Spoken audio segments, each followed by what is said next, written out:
Okay, so now we'll move into our 5-year forecast. Mr. Davis? Thank you. So each year, Ohio Revised Code requires that a 5-year forecast is prepared twice annually, each during November and May. The forecast aligns our income and expenses to our district's current and future goals with respect to academics, operations, and facilities. In addition, it is my goal to compile as much current real data as possible, only using assumptions or estimates where necessary. This allows the district to make informed financial decisions based on the most current information available. With that said, I know we have a pretty large agenda for this evening, so I'm really just going to touch on a couple of items here within the forecast.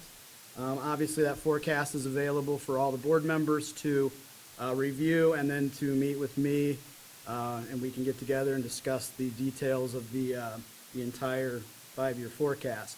So some important dates that I put on here that are driving some of the expenditures within the district. Summer 2025 is our estimated completion of a potential field house project.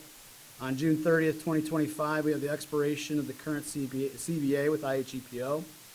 We have 2 Board of Education elections, 2025 and 2027. December 31st, 2026 will be the expiration of the current expense levy. December 1, 2027 will be the final payment of the 2016 bond refunding. So as I said, I'm kind of going to keep it brief tonight, just go over a couple of items. So as we look at the forecast and the revenue side, the thing that drives our district the most significantly is our property tax collection, not just only in general property tax, but also in the TIF we collect from properties over in the Kenwood area that are derived from their property tax valuation, and also the amount we get from the state in Rollback and Homestead Act. So what it comes down to is about 95% each year of our income is driven directly from property tax collected on both the residential side in our district as well as our commercial side over there in Kenwood.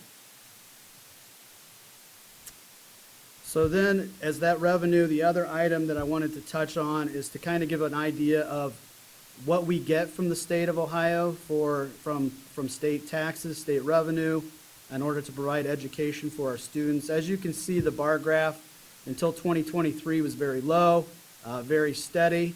And in 2024, there was actually a couple of things that drove an increase in state funding, and that increase will actually go through the 2028 year, provided that we don't see any changes within any future biennium budgets.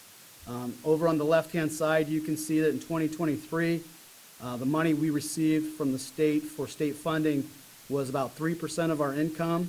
And even though those bars have increased significantly, in 2028, that would still only be less than 7% of our entire revenue for the district.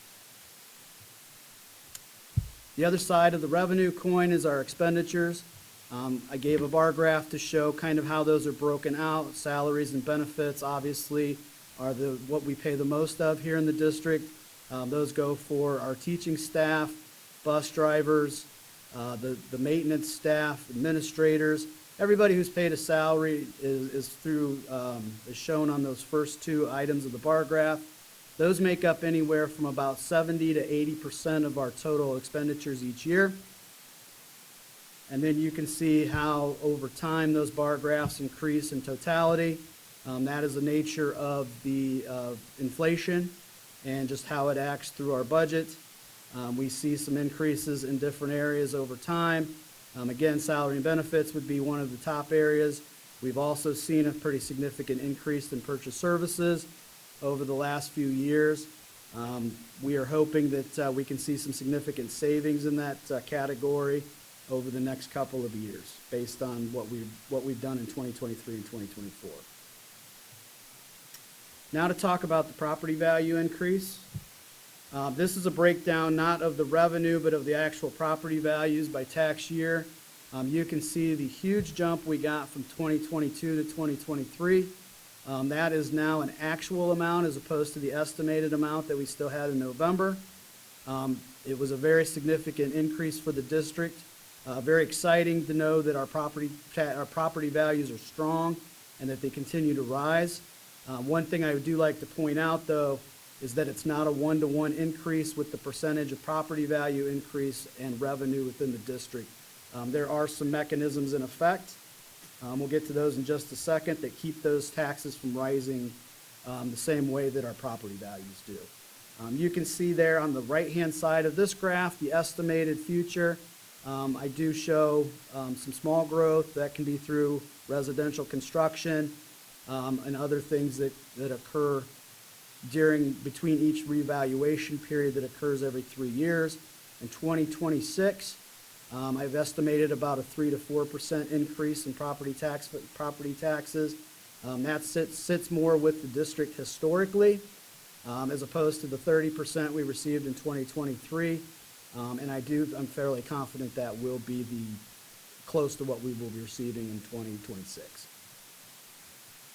So the factors I mentioned that help keep those taxes from rising, the revenue taxes from rising uniformly with the property valuation.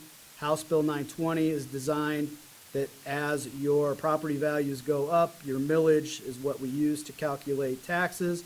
That goes down and it creates effect of flat revenue over time. The other item that's going to become very important to the district is the 20 mil floor. The 20 mil floor is when House Bill 920 no longer is in effect. And what that does is as those property values rise, the outcome should be that our millage would go down. It can only go to 20 mils. So that would, in effect, in the future, give us the ability to have one-on-one revenue growth with property values as they increase. So why is the 20 mil floor important? You can see here that in 2022, we were about 24 mils collected on the residential side. That's the side in red that says Class 1. The Class 2 rate, we were at 22.5 mils. That represents businesses and commercial and industry, mostly over in the Kenwood area. You can see that with the increase in 2023, it dropped us to that magic number of 20 on the residential side. And that sort of stays throughout the entire forecast. In 2026, if my valuation estimate would hold, that would actually take us below 20 mils, but that rule that we have at the state level would bring us back to 20 mils and allow for the full collection. On the business side, we're not, those property values aren't increasing nearly as fast as the residential side, which is why you don't see that at the 20 mil floor. So in conclusion, there's a great picture of your CFO and treasurer that I'm very excited to put up there. But a lot of good things happening in the district as far as our finances go. We did have some increases in some salary that I didn't anticipate in the November forecast. And those are going directly to new programming and support of students within the district. So while I try to get the most accurate data I can, it's not always available, and we do have at times have to spend money on things that we need right now. So that was one of the things that you'll see that are very different from my November forecast. Are there any questions from the board at this time?